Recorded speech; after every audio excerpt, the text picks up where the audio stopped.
Hello everyone. तो आज अब हम लोग बात करेंगे एनसेबल के अगले टॉपिक की तरफ। तो जैसे कि मैं आपको बता दूं, एनसेबल का एक लेक्चर हमने डाल दिया था। एनसेबल का इंट्रोडक्शन को ऊपर हमने एक लेक्चर बना के दे दिया था और दिखा देता हूं मैं आप लोगों को। और मैंने ये भी बोला था कि एनसेबल का पूरा पूरा सीरीज हम स्टार्ट कर रहे हैं। तो ये देखिए, प्लेलिस्ट में जाते हैं हम यहाँ पर और ये देखिए, एनसेबल ट्यूटोरियल में हमने एक वीडियो यहाँ पर बनाकर दे दिया था और इंट्रोडक्शन हमने देख लिया था। तो इसी तरीके से दोस्तों, अगर आप लोग इस एनसेबल के ट्यूटोरियल को फॉलो कर रहे हैं तो सबसे पहले आप क्लाउड नॉलेज के चैनल को सब्सक्राइब करिए और उसके बाद फिर वीडियोस को फॉलो करिए। तो बेसिकली मैं आपको ये बताना चाहता हूँ कि हमने एनसेबल का इंट्रोडक्शन वीडियो डाल दिया था और अब आज से हम एनसेबल की प्रैक्टिकल की तरफ बढ़ रहे हैं। और प्रैक्टिकल के लिए दोस्तों, प्रैक्टिकल को स्टार्ट करने से पहले सबसे पहले मैं आपको एनसेबल के लिए जो लैब हम करेंगे उस पे लैब कैसे रेडी करना है, राइट। एनसेबल की सारे प्रैक्टिकल्स को परफॉर्म करने के लिए लैब कैसे रेडी करना है, आज मैं उसके ऊपर बात करूंगा। तो दोस्तों, बहुत सारे वे होते हैं आपको लैब करने के लिए, लैब रेडी करने के लिए। और मेरा मानना है कि जब तक आप लैब रेडी नहीं करेंगे तब तक आप एनसेबल की प्रैक्टिकल्स को नहीं कर पाएंगे। कहीं ना कहीं आपको स्टक होता रहेगा। तो सवाल आता है कि लैब को कहां कहां पर बैठ के हम रेडी कर सकते हैं। तो दोस्तों, सिंपल वे है लैब रेडी करने का कि आप अपने सिस्टम पे ये VMware इंस्टॉल कर लें, राइट। ये VMware वर्क स्टेशन इंस्टॉल कर लीजिए और इस VMware वर्क स्टेशन के ऊपर आप 3 मशीन क्रिएट कर लीजिए और तीनों में OS इंस्टॉल कर लीजिए और कोशिश करिएगा CentOS यूज करिए, राइट। तो जैसे कि मैं आपको बस दिखा दूं कि मेरे पास 3 मशीन है यहाँ पर। ये इन तीनों मशीनों को मैं यहाँ से स्टार्ट कर लिया है। यहाँ से देखिए, पावर ऑन करके एक का नाम मैंने एनसेबल कंट्रोलर कंट्रोलर रखा है और एक का नाम वर्कर 1 और एक का नाम वर्कर 2। तो तीनों मशीनों को मैंने यहाँ से स्टार्ट कर लिया। ये लीजिए, तीनों मशीन मैंने यहाँ से स्टार्ट कर लिया।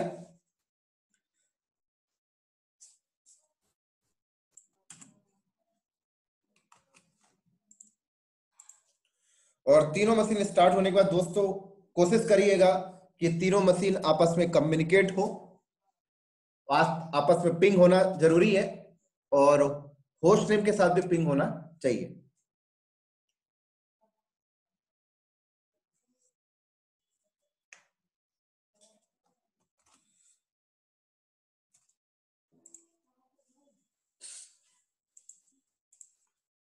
तो ये मेरा एनसेबल कंट्रोलर हो जाएगा। जैसे कि मैं डायग्राम में चलता हूँ थोड़ा सा, तो एटलीस्ट 3 मशीन आप रखिए, एक ये मशीन और एक ये मशीन और एक ये मशीन। तो इस तरीके से ये एनसेबल कंट्रोलर, तो मेरा ये एनसेबल कंट्रोलर हो गया।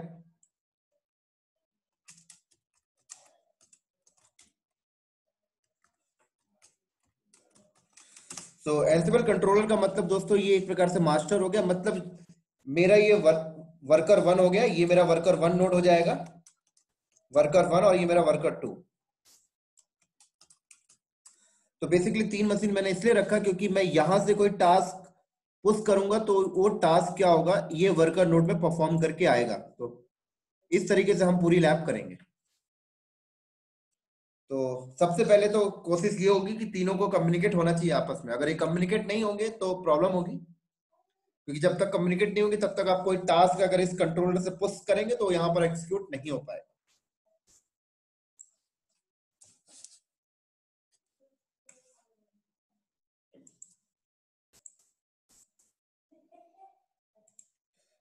तो बस ये ऑन हो जाए, इसके बाद मैं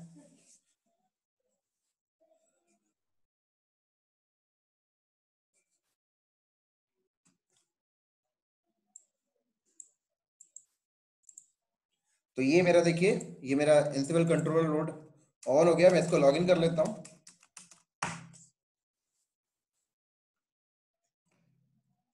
वर्कर भी ऑन हो गया, वर्कर 1, इसको भी मैं ऑन कर लेता हूँ।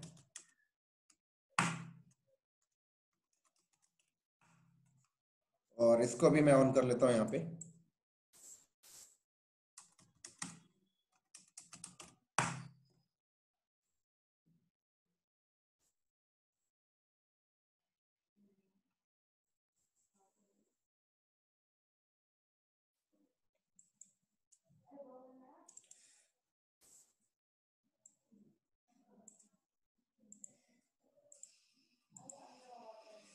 तो सबसे पहले दोस्तों आपको, जैसे मैं एनसिबल कंट्रोलर वाली मशीन को मैंने ऑन किया, और सबसे पहले आपको यहाँ पे नेटवर्क सेटअप करना है दोस्तों। मतलब एक आईपी आपको डालना है। तो सबसे पहले कोशिश करिएगा कि आप इस पे इंटरनेट चलना चाहिए, और हम कोशिश करेंगे कि इंटरनेट से ही आईपी गेट कर ले तो ज्यादा बेस्ट है। हमें कोई प्राइवेट आईपी देने की जरूरत नहीं है। तो उसके लिए भी आपको एक प्रोफाइल सेट करना होगा।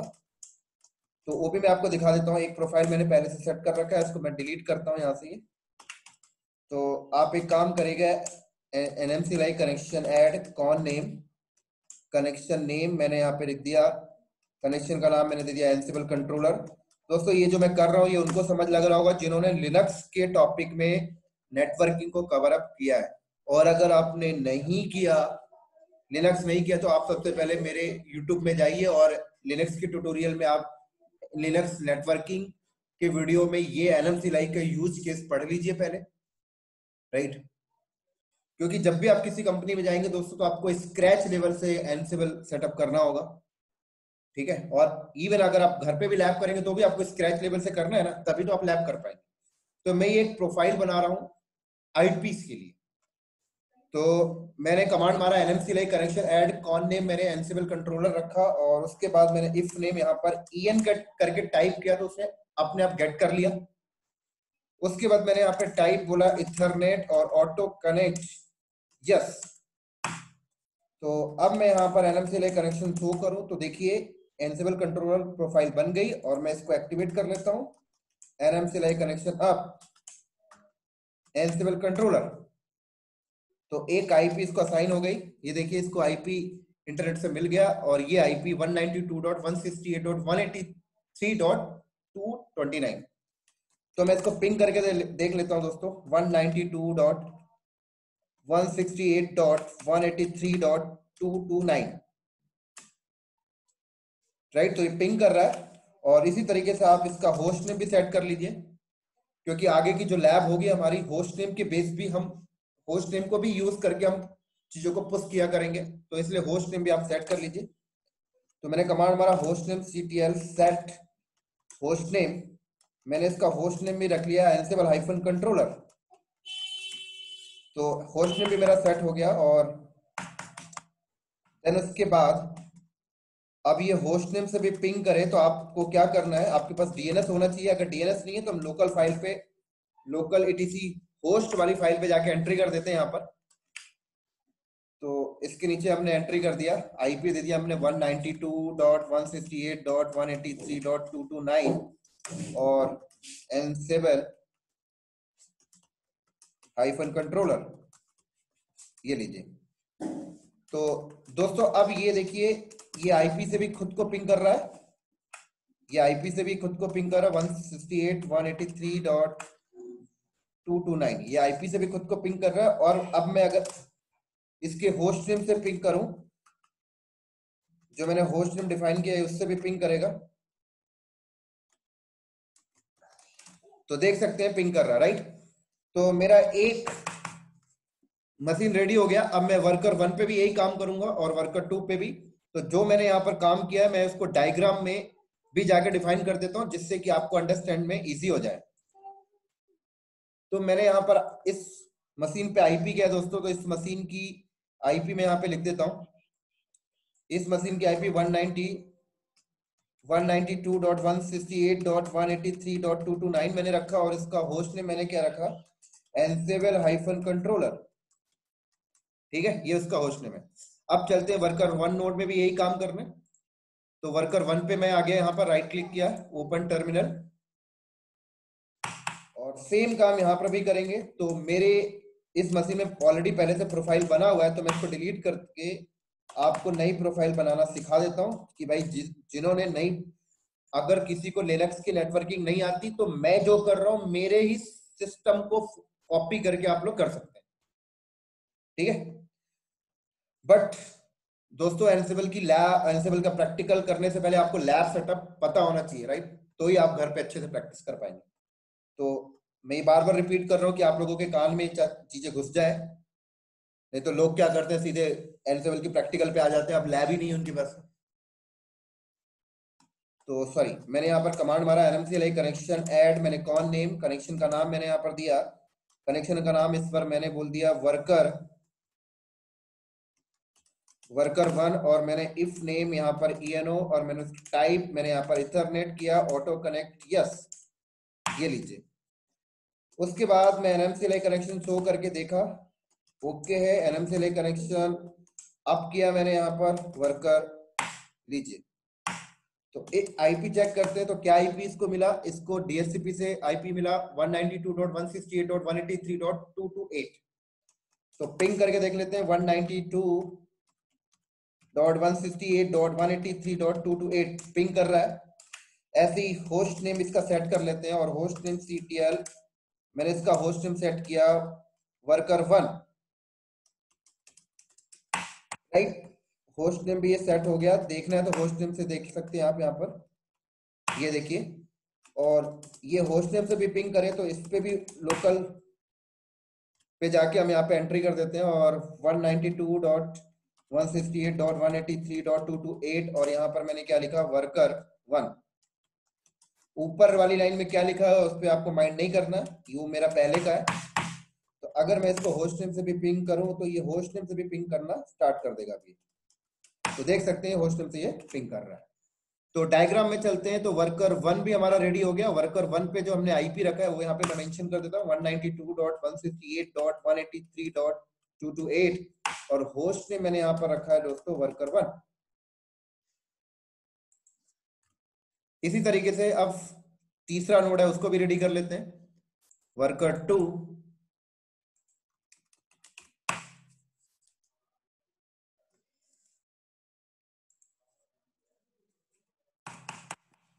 तो यहाँ पर भी प्रोफाइल मुझे सेट करना पड़ेगा, nmcli कनेक्शन जो ओल्ड है उसको मैं डिलीट कर देता हूँ, जो पहले से यहाँ पे बना हुआ है, तो ये मैंने डिलीट किया और नया प्रोफाइल बनाया nmcli कनेक्शन ऐड, और मैंने कनेक्शन का नाम कौन नेम यहाँ पे रखा मैंने वर्कर 2, और इफ नेम मैंने en करके टाइप करा तो उसने उठा लिया, और type Ethernet auto connect yes. तो अब यहाँ पर मैं चेक करता हूँ nmcli कनेक्शन तो देखिए बन गया वर्कर 2, बट ये इनएक्टिव है तो मैं इसको एक्टिवेट कर लेता हूँ, nmcli कनेक्शन ऐप वर्कर 2, तो ये एक्टिवेट हो गया। और इफ कॉन्फिग करके मैं इसकी आईपी भी चेक कर लेता हूँ,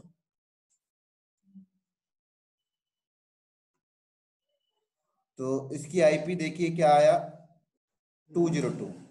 तो इसको मैं पिंग कर लेता हूँ एक बार आईपी से 192, सॉरी पिंग किया मैंने यहाँ पर 192.168.183.202, तो ये पिंग कर रहा है। और अगर होस्ट नेम से पिंग करवाना है तो मैं इसका होस्ट नेम भी सेट कर लेता हूँ। दोस्तों देखिए मेरे मशीन में पहले से ऑलरेडी सेट है, बट मैं फिर भी कर रहा हूँ जिससे आपको समझ में आते जाए चीजें। तो host name CTL set host name, और इसका होस्ट नेम मैंने वर्कर 2 रखा, और चलते हैं लोकल etc होस्ट वाली फाइल में एंट्री कर देते हैं जिससे होस्ट नेम से भी पिंग कर जाए। तो मैंने यहाँ पे 192.168.183.202 और वर्कर 2, तो मैं फाइल को सेव करके बाहर आया और होस्ट नेम से पिंग कराता हूं, तो देख सकते हैं कम्युनिकेट हो रहा है। तो अब डायग्राम में चलते हैं, तो हमने यहां पर भी सेटअप कर दिया है, तो यहां पर मैंने आईपी क्या डाला 192.168.183.202, और होस्ट नेम क्या है वर्कर 1 वर्कर 2।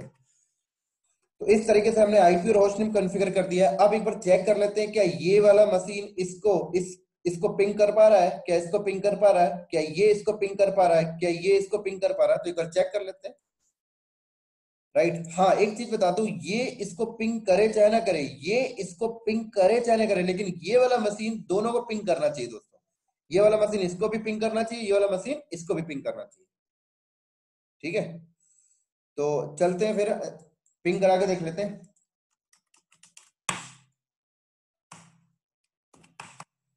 तो हमारा वर्कर 1 का आईपी के 228 है और हम कंट्रोलर पे बैठे हैं, तो पिंग करके देख लेते हैं 192.168.183.228।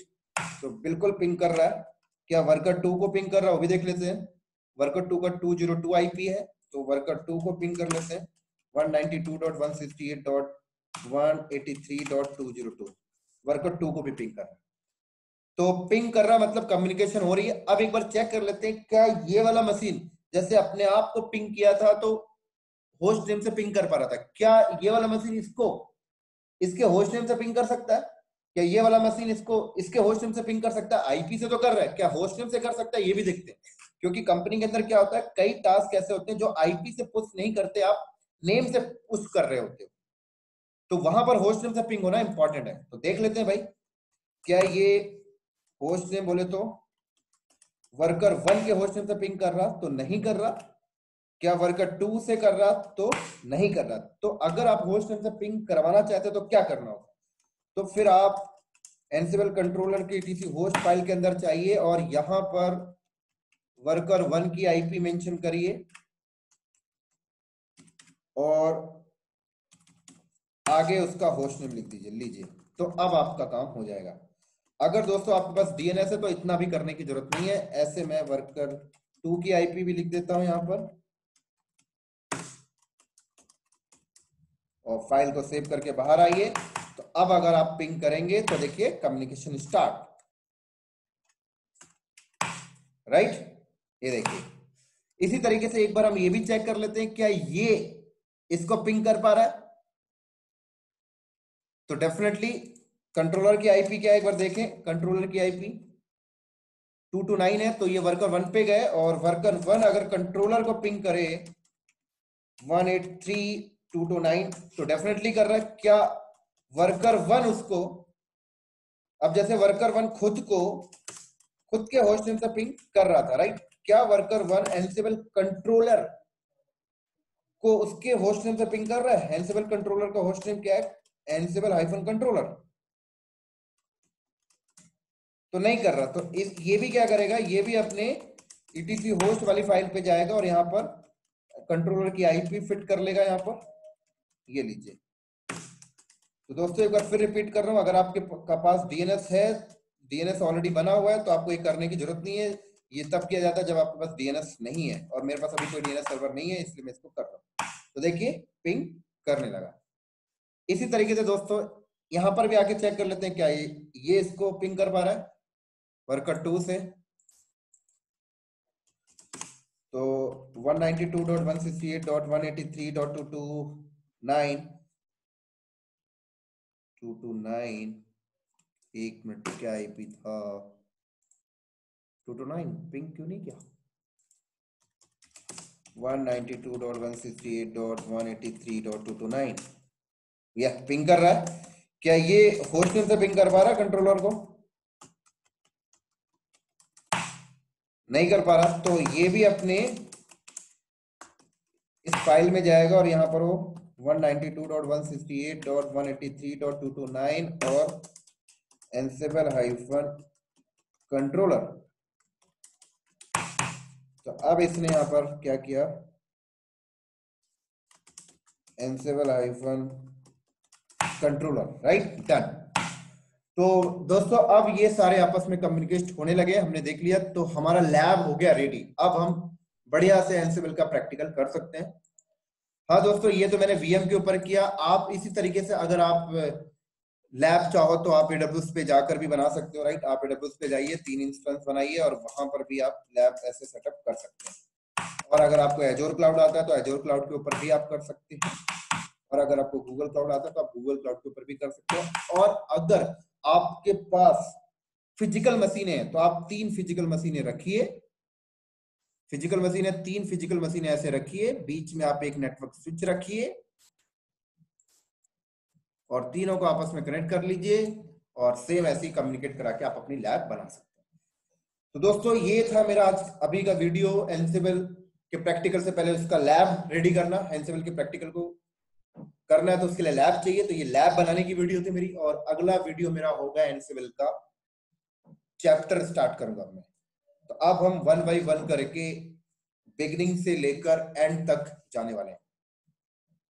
तो अगला वीडियो मेरा होगा, ये वाला वीडियो मैं यहीं पे स्टॉप करूंगा। अगला वीडियो मेरा होगा कि एंसिबल इंस्टॉल कैसे करते हैं और किस तरीके से हम टास्क को पुश करेंगे, एग्जीक्यूट करेंगे। फिर धीरे धीरे हम मॉड्यूल्स में देखेंगे, प्लेबुक देखेंगे, बहुत सारे चैप्टर्स इसमें आने वाले हैं। तो ठीक है दोस्तों, ये वाला वीडियो हम यहीं पे ऑफ करते हैं और अगले वीडियो में मिलते हैं बहुत ही जल्दी एंसिबल का लैब के साथ। चलो दोस्तों, बाय बाय।